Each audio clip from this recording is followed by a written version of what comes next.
So, we were talking about wrong views yesterday, and about may all beings be unkind to wrong views when seeing someone not repaying kindness. Okay? So, we had talked about the first three of the afflicted views, a view of the transitory aggregates, and then the view of eternalism and nihilism, or absolutism and nihilism. And then the view of the wrong view of modes of conduct and of the path, okay? And then wrong view, okay? And so we'll spend some time on wrong view.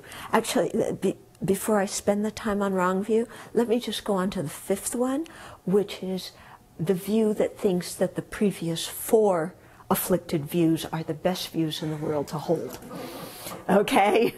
So, I don't want to forget that one, but to let you know, I mean, it's just, yes, this is the right view and best one to hold, and yeah, so we just kind of compound the wrong views. Okay, let's go back to wrong views in particular. So, the category of wrong views includes all the wrong views, but it particularly emphasizes three of them, which is not believing in the existence of Buddha, Dharma, Sangha, not believing in rebirth, and not believing in the existence of karma and its effects, the law of karma and its effects. Okay? Now, regarding these three, you know, not all of us can say with absolute certainty, yes, I am totally convinced that these exist, so, you know, but when we're talking about wrong views, we're at least in the context of the 10 non-virtues, then we're talking about a view where we've come to a very stubborn conclusion that we're clinging to very hard. Okay? So that's the wrong views in the context of the 10 non-virtues. But here we're talking about wrong views in the context of the afflictions. And so we may have certain times in our life where, you know, we just have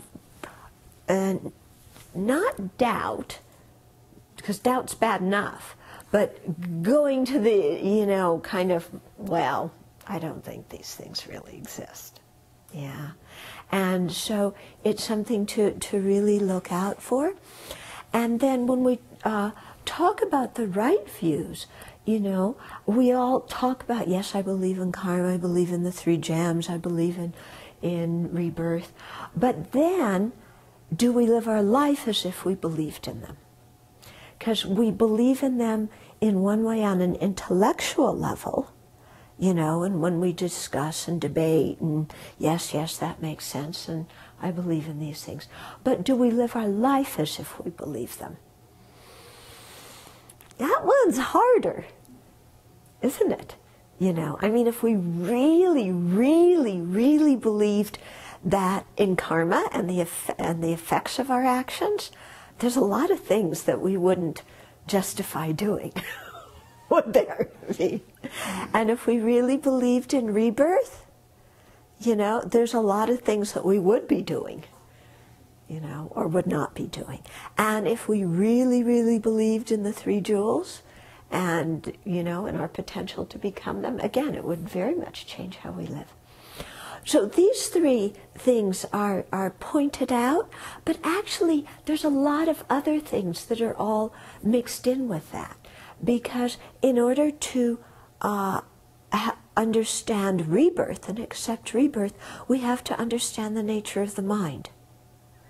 Yeah, because we have to understand that the nature of the mind is clear and knowing. We have to understand that the defilements are adventitious and that antidotes to them exist.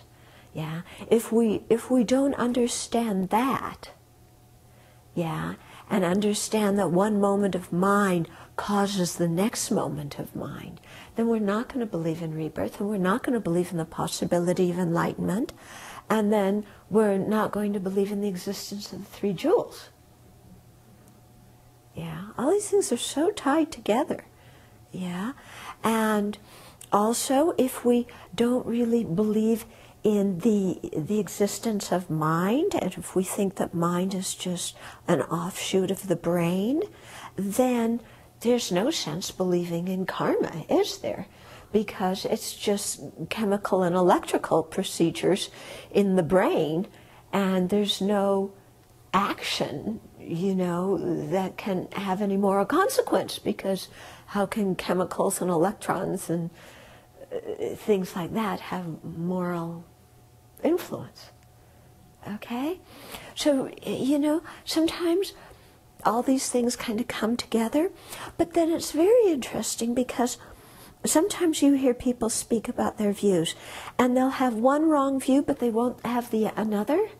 They'll accept one thing, like they'll accept that, for example, there's rebirth, but they won't accept that actions have moral consequences. Or they might accept that actions have ethical consequences, but they won't accept that those consequences happen in a future life. Or, you know, or they might accept that things have ethical consequences, but they think killing and stealing and these things are good as long as you have a good motivation, which we always have anyway because it's our motivation. Yeah?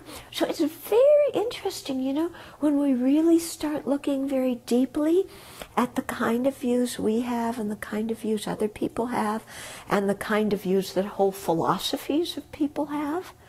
You know, which things people accept, what they reject, and do all of those things hang together? You know, in other words, if you start scratching, you know, and say, well, you believe in this, then how does that fit with this? You know, do those things actually hang together?